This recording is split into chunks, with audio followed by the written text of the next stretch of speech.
I'm the Big LG Doc Gallows, and you're watching the Wrestling Junkies. Boom.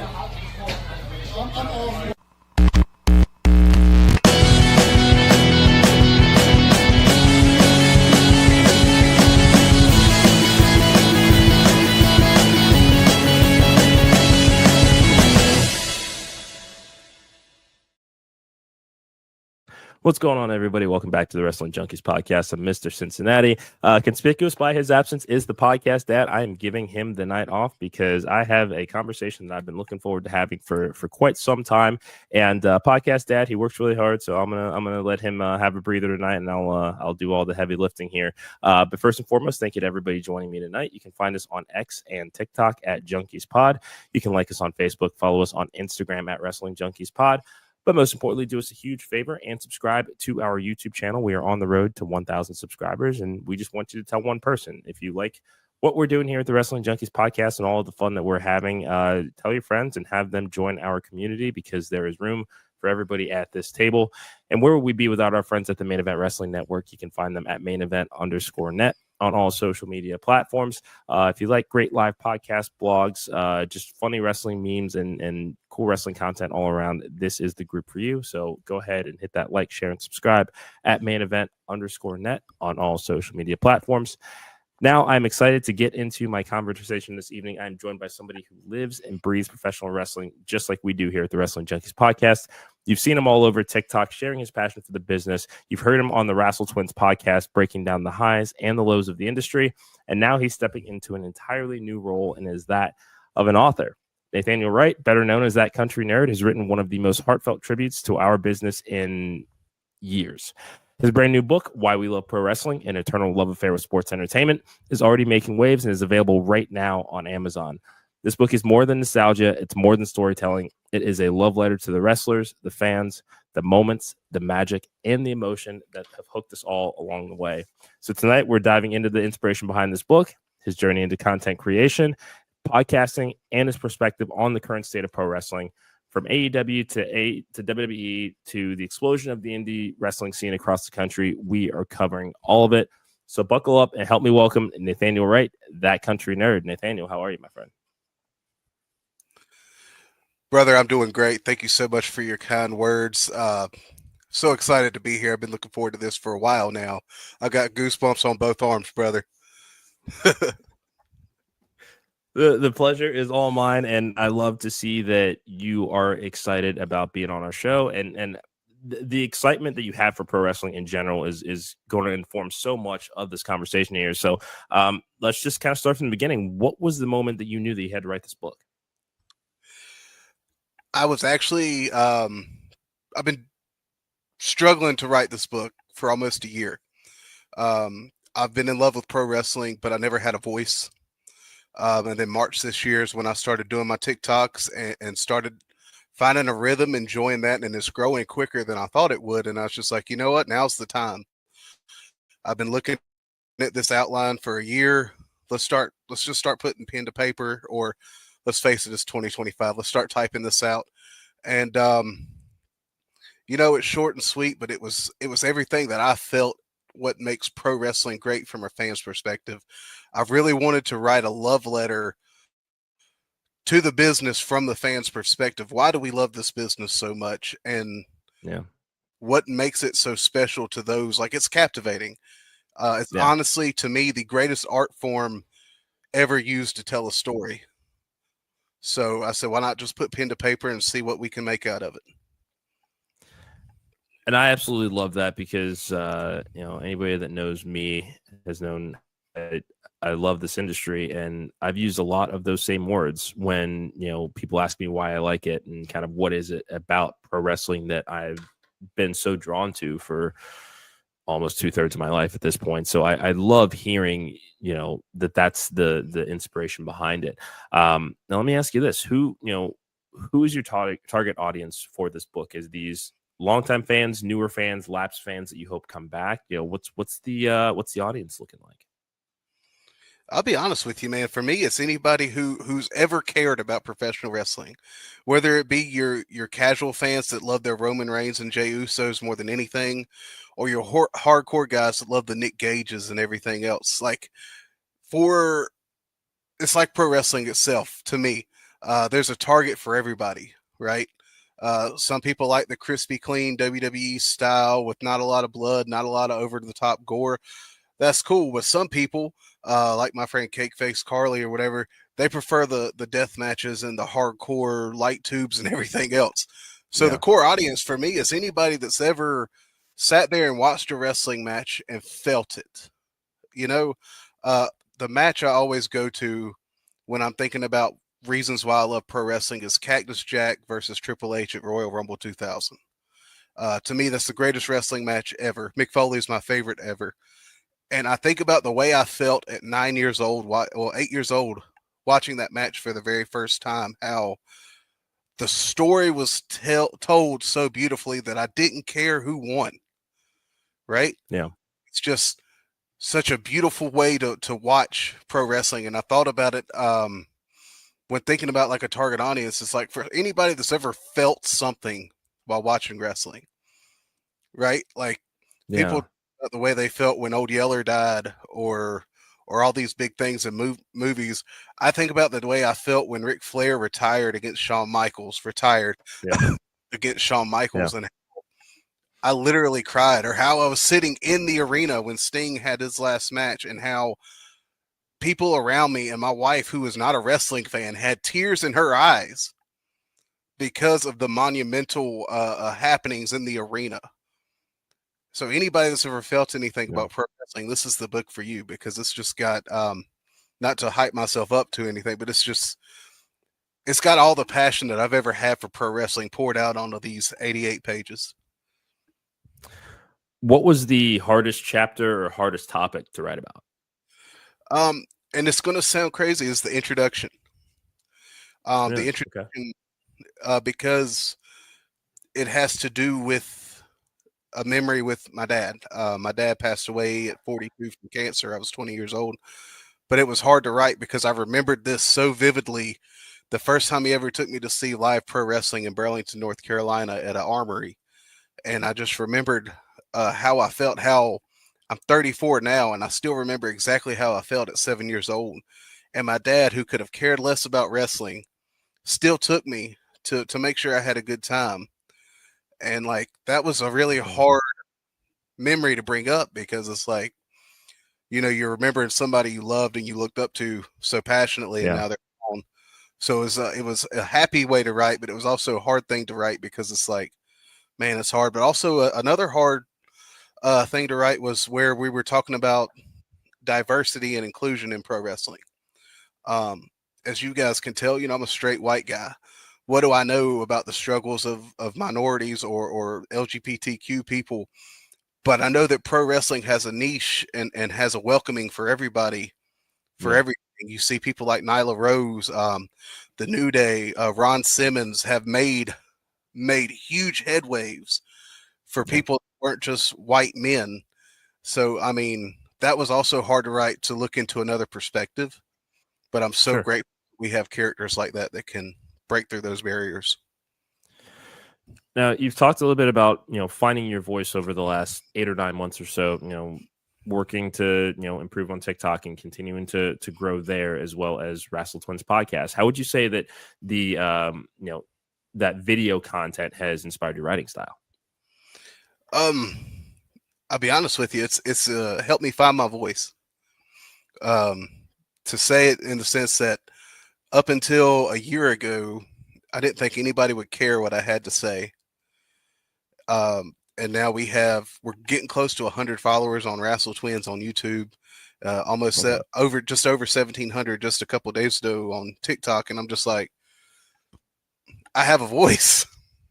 So that was the hardest part, is realizing that using this virtual content, this video content, that the way I look doesn't matter to people that truly love our niche, right? Yeah. If guys like Mick Foley and Bray Wyatt can make millions of dollars wrestling, maybe a guy that looks like Nathaniel Wright can do something, writing a book or doing social media. So that was a challenge and a hurdle, but I've realized it's inspired me to know that wrestling fans don't care. Yeah. If you can prove that you're passionate about what you're talking about, we will support you. It's got the greatest fan base, sometimes the most toxic fan base, but the greatest Yes. fan base of any other genre is in pro wrestling. If you don't mind me sidebar, and I was in the arena No, not at all. for AEW Blood and Guts in Ooh, Greensboro. Okay. I was there, had a phenomenal time, and to be able to sit around my people, like I got to the arena, I was the first person in line at the arena at 3:00. I love that. Okay, I stood there for 3.5 hours, and people start showing up, and there was a guy there, and I've considered myself nobody on the internet, but there was a guy that showed up. He's like, "Aren't you that country nerd?" I'm like, "Yeah, man."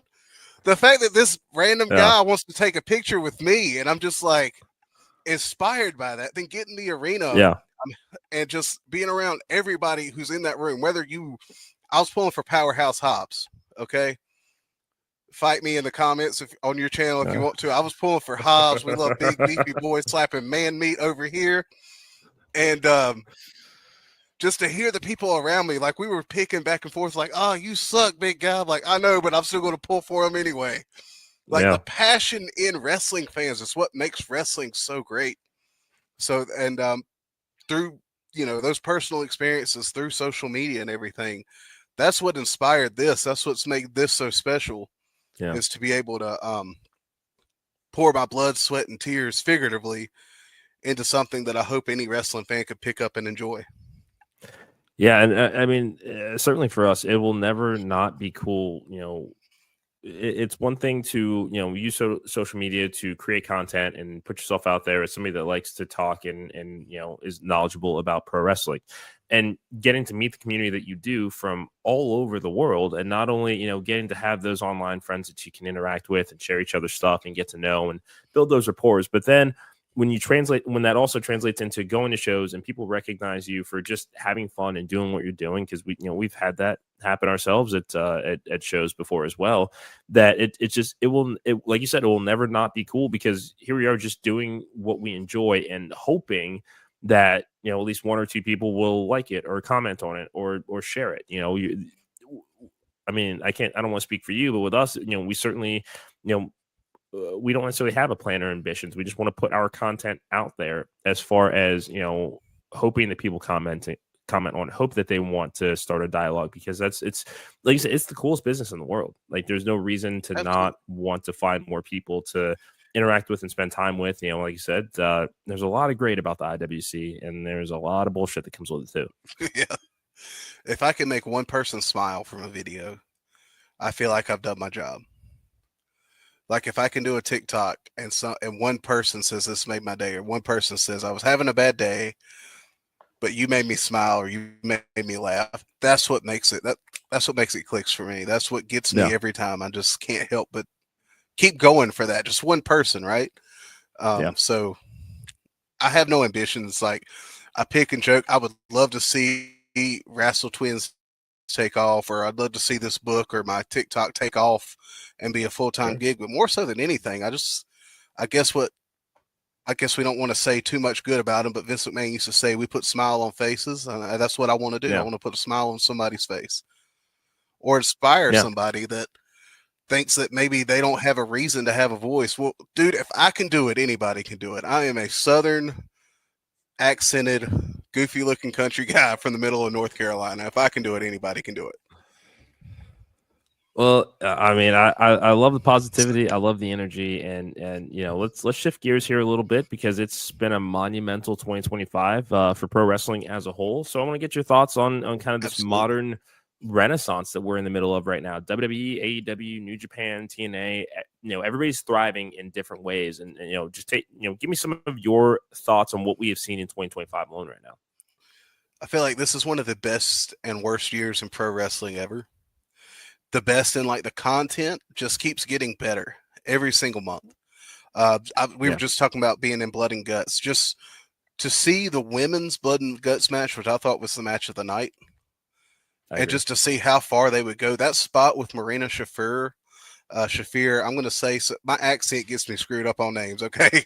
But to see her stick her foot in that mirror glass and do that stomp. Yeah. We have not ever seen a woman do something like that on mainstream TV, but here it is. No. So at WWE, for all their faults, for everything that the IWC hates about them, they're doing great things for the business. People are making more money than ever before as pro wrestlers, so we can be grateful for that. I'm excited to see what's going to happen though with the MLWs, with the TNAs, and also the indies are just popping off.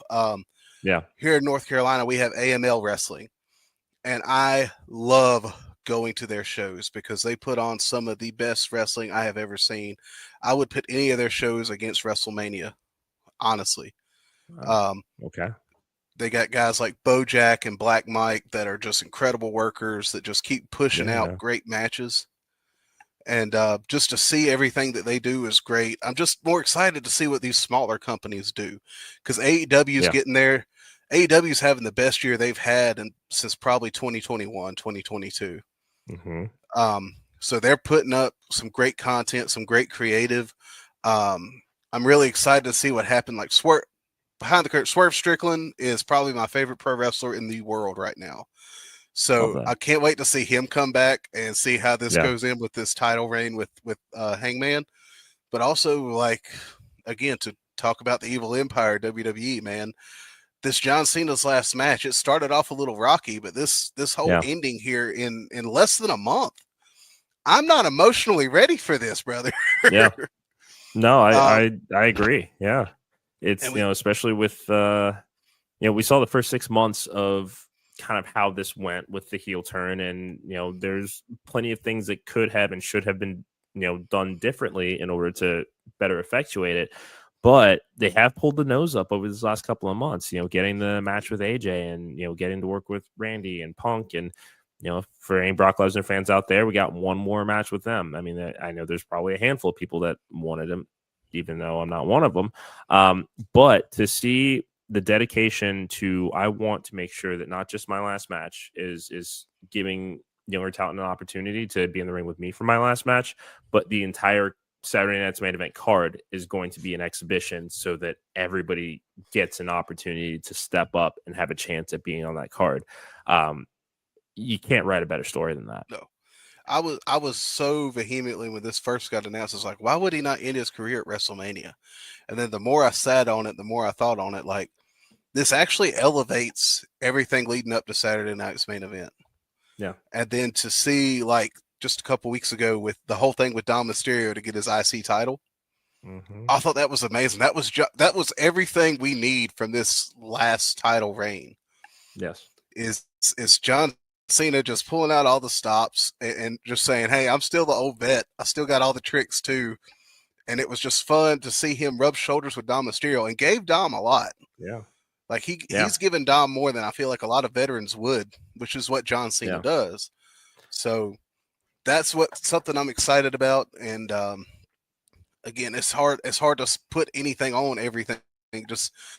I feel like we're in the Attitude Era again, but in a different way, where it's not ratings and competition now. It's now everything's on the internet, man. Which TikTok's driving more views, which moments. And that's one thing, though, that I think we can probably critique a little bit. Now, we're both in the sphere. You and I both are in the sphere of content creation. So, of course, sound bites and everything else helps us out a lot. But I feel like in 2025, sometimes we lose what drives the match, if that makes sense. Like, I love big moments and spots just like the rest of us. Yeah. But I love a nice, slow brewing, just like Terry Funk versus Ric Flair 1989 style match. Yeah. To where you have two guys that just absolutely hate each other's guts, don't need a world title for it. You just want to beat the crap out of each other. Yeah. And I feel like we're losing that in a way, but I mean, who knows? Sometimes what's old is what becomes new again. We're starting to see in the NFL power running coming back. So who's to say we won't see that kind of visceral storytelling come back to pro wrestling? Yeah, and we've been very, very critical of the women's tag division in WWE on our show, because it could be so much better than it has been presented since the titles were introduced. And here we are the last few months, having seen Charlotte Flair move over to the tag team division, form this tag team with Alexa Bliss, and, have a slow burn to build this we're not friends, but we are friends sort of relationship, dominant run with the tag titles. Now we're seeing Asuka and Kairi Sane want to be in the mix and in the tag team division. We're seeing Rhea Ripley and Io Sky kind of form alliances as well. What we've been saying is not only do you need these for these particular championships, but you can see that the women's division can do so much more with the right story. Absolutely. Away from the championship. There's a reason that Charlotte Flair moved over to the tag team division, because when she came back, the program with Tiffany was a bit of a flop, but no one was really ready to embrace Charlotte Flair in another inevitable world title run. And now that she's kind of had this humanizing moment with the Players Tribune article, she's been in the tag team division and has, really leaned into that role. And that's evident in the work that she's doing right now, that now that they've lost the tag team titles, okay, Royal Rumble, we know, will be here before we know it. And I don't think that anybody will bat an eye about Charlotte entering the Rumble. Now, it's too early for me to say whether she would win it this year, but at least having the conversation of, she has moved away from the title picture. She has done so in a way that has helped elevate the tag team titles, which need the help. But we knew that she wasn't going to be a tag team act forever, and that'd be foolish to use her for the rest of her career in that manner. That, people are ready to embrace a babyface Charlotte Flair more than they ever have in the last 10 years. Oh, absolutely. And it's been awesome to see too. Of course, I think her article she wrote, what was it, for the Charlotte Tribune? It's a beautifully written article about having to let Ashley have fun being Charlotte. And I think it was a beautiful thing. And the fans finally got to see another side of Charlotte, because Charlotte, in my opinion, is one of the best wrestlers, man, woman, anything, in the past 15 years. She's really talented, I think. And I feel like because she got the Roman Reigns push so often, it was one of those things like, we're tired of her. But she's doing great things. And I keep looking at this women's tags division this year. It almost feels like the 90s WCW tag division now, where you had guys like Sting and Lex Luger, who were world title guys, excited to go for the tag titles. It gives a new paint of code on that. You know what I mean? Like, Sting didn't need to be a tag team champion, but he was several times with several different partners, and it elevated the tag team scene. WWF was known some for their tag team scene, but it was nothing like the NWA or WCW, or even now the AEW tag team scene. Is one of the greatest tag team scenes we've seen in years, and TNA has always had a good emphasis on tag teams. So finally, I think WWE is starting to realize there's money in tag team wrestling. That's why you bring in guys like the Machine Guns and let DIY get back together. And the Street Profits are, dude, they're some of the best guys in the ring. I don't know why. Yeah, I could fantasy book all day, and I'll stop on that. But those would be some guys I would put a rocket ship to them, because, and I'm not, Tez is awesome, but Angelo has a lot of meat on the bone that they are not touching yet. Yeah. And it seemed like for a time that they were getting ready to either do a renewed push with them in the tag team division, or that kind of singles run for both of them. Because, I mean, Doc, got slimmed down. We already know that he could move, but like he really was, working on the TV shape and all of those things that come with a big opportunity. Again, regardless of whether it was going to be single or tag, he put in the work, and they got themselves ready and over, and they continue to remain over. And it's there's so much more that can be done with them than they are actually being used for right now. And it kind of brings me to another question, just because they are on this particular brand. It's now to January 2nd. We're going back to 3 hours on SmackDown. How do you feel about it?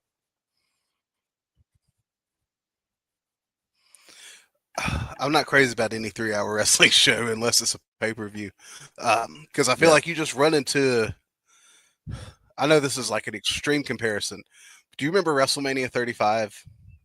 Yes. That whole 8-hour WrestleMania where it feels like you're clocking into a shift. Yep. It was ridiculously long. And sometimes, man, I'm looking at this as a blue-collar guy.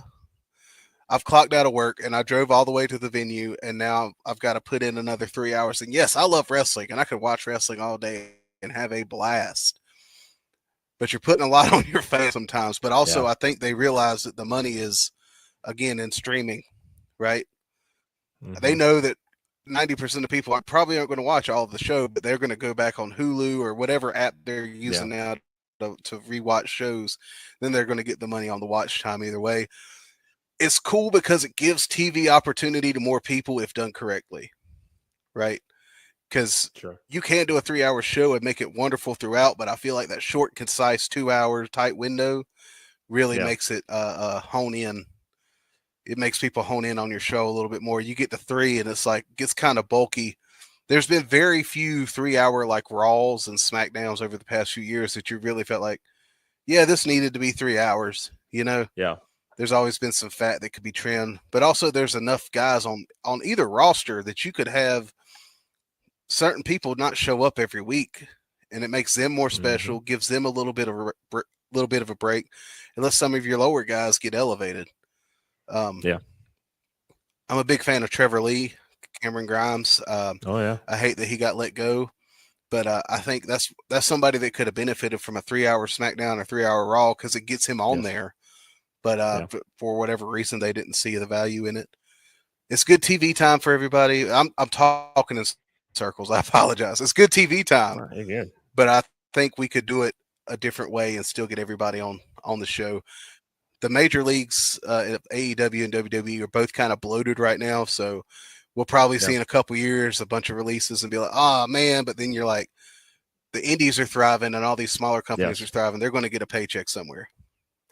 Yeah, because I mean, at least and you know, I definitely want to hear your side of it as well. But at least for me, the kind of seeing this resurgence of the indies didn't really happen, or at least seeing it kind of with the first wave of the COVID WWE releases, where there were some major names that were on this list that was just kind of oh wow, what are we serious here? Like, I mean, you hear of releases every year, like we know that it happens, but it just seemed like from that year forward, it has created opportunity for those talents to go back to the indies, and that has created new interest. There's IWTV, there's Triller, there's High Spots. There's so many other ways to also watch independent wrestling right now that these are names that, yes, they were household names on worldwide television for a period of time, but now they're still just as accessible as they were then. I think, you know, and I want to hear your thoughts on that, but I think it's certainly helped.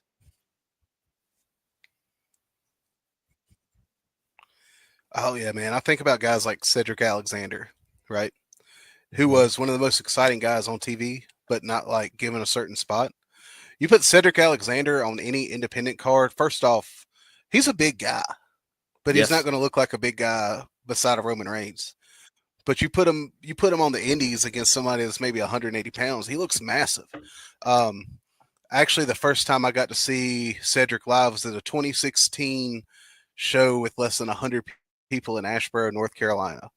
And it was so cool to see him live. And then just a few months later, maybe a year or two later, the Cruiserweight Classic, and then he's doing all these things on Raw and SmackDown. And now, if I can do a mindless plug, I'm going to be we're going to be at Wrestlecade in Winston-Salem, North Carolina.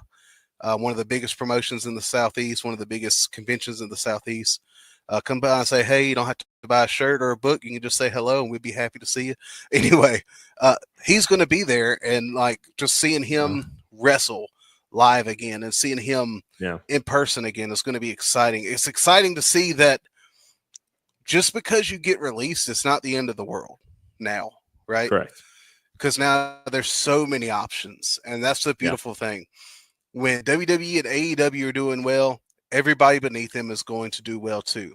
And that's why there's so many tribalistic people in the IWC now. That's why I always say, quit with the tribalism garbage, man. I promise you, there is something for everybody in some promotion. Just find what you're looking for. And that's what's so exciting now, because now you can throw a rock and find an awesome indie show now. Yeah. Like any direction. You really can. Like I live in the Carolinas, man. It's the mecca of pro wrestling that's not Madison Square Garden. Okay. Yes. In this part of the country, pro wrestling is a lifeblood with NASCAR. Okay. Bigger than the Carolina Panthers, I would say. To sit here and just be like, this is incredible. All these big names that were just on WWE, like Karrion Kross is coming through North Carolina soon. Like, of all people, this guy could do anything and be anywhere, but he's going to be here. Yeah. Like a stone's throw from me. So these guys are thriving, and trust me, they're not going somewhere for like $20 and a hot dog. No, not at all. And social media as well. Social media as well is such a beautiful tool now we can use. Guys like I follow him and I love his content. Big Trouble, Big Ben Bishop. Love Ben. Right? Yeah. He's not signed to a major company, but look at all these great things he's doing. what's the guy's name? Jack Vaughn, Yes. the king of the Yep. thigh slap with OVW. He's doing great things. He's not signed to a major company. Yeah. You don't need Richard that Holiday. now. You need to be able to run your social media. Richard Holiday, the signature move, man. Best signature move in wrestling. Yes. Like, these guys are doing awesome things. You don't need WWE or AEW to get over anymore, guys. No. Don't sit here and Zilla Fatu. Trust me, he's going somewhere. He's going to be in. Give it time. Let's be honest, probably WWE. But like, I sat at WrestleCade Super Show last year and watched him in a, what was it? They did a tables, ladders, and doors match, or a ladders, doors, and chairs match, or something like that. It was doors instead of tables. And seeing him putting people through doors and everything, it was like, this dude is so awesome. He did not need the contract to be that good. No. No. I could just sit here and name guys that are doing great things, and I'm not going. I'll run out of time and everything. But it's so awesome now that getting released doesn't mean anything, and not getting signed doesn't mean you're not going to get a payday. Somewhere. Yeah, no, I couldn't agree more. A lot to go around. There's room for everybody. Yeah, no, 1,000%. And again, that's just the beauty of pro wrestling right now and the renaissance that it's in. There's I'm here. Can you hear me? Okay. Yeah, I can now. Sorry, we had a little glitch on my side. Yeah. No worries. You're good. Those things sort of happen. It's all good. But as we kind of wrap up here, I just want to kind of bring it home, looking at the book again. Kind of a two-headed question here. First is, has writing the book changed how you watch wrestling? And what do you hope that readers take away from this book after they turn the final page?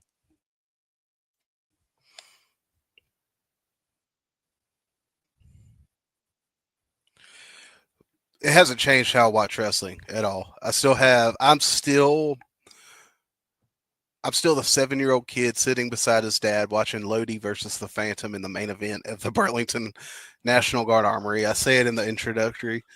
That was, you could have put me in Madison Square Garden at WrestleMania and it would have been the same feeling for me, right?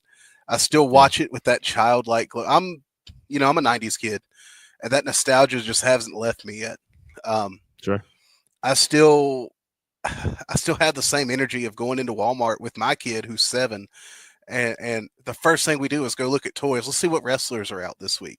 I have a 7-year-old daughter who's starting to like wrestling now. And it's one of the most beautiful things to see it on her face the exact same way I saw it on mine. Yeah. And to bring it home, man, as somebody closes the last page, I hope that somebody just reads this and says, wow, this guy said exactly what I'm feeling. I have a friend. She is a dark romance writer. Her name's Olivia Wilde. She was originally supposed to write my afterword due to some personal issues that couldn't happen. So I wrote something in her place just to, say thank you, because she helped me format everything. Without Olivia Wilde, she's the author of Spellbound, this wouldn't have happened because she helped me do so much in this book as far as editing and formatting and stuff like that. But she said, I've never been a wrestling fan, but after reading your book, I have never wanted to watch wrestling more.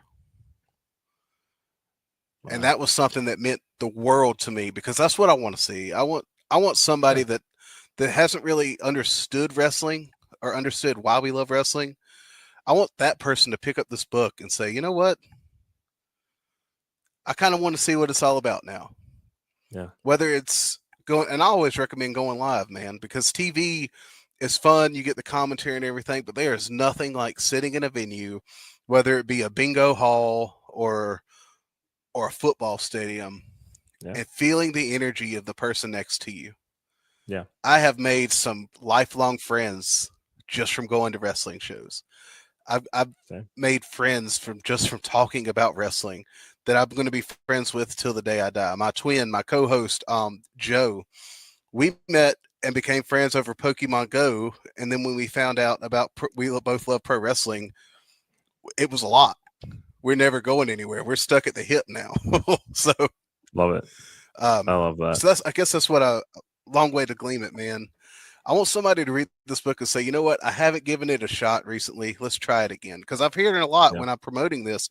Man, I loved it back in the 90s and the stuff, but it's just so hokey now. And I'm like, you have to watch it with the right eyes because it's more, yes, the storytelling's a little bit different, but it's more athletic than it's ever been. Yes. Yeah, you got to kind of overlook some things. So that's why we suspend disbelief. I've never watched the Avengers and said, "Oh crap, the Chitauri are coming down to destroy New York City," but I've suspended my disbelief to be like, "Oh wow, this is a big moment of peril." Let's do it for wrestling. Let's make wrestling fun again. It doesn't have to be serious. Let's just have fun. Be a kid. Watch it like you were a kid.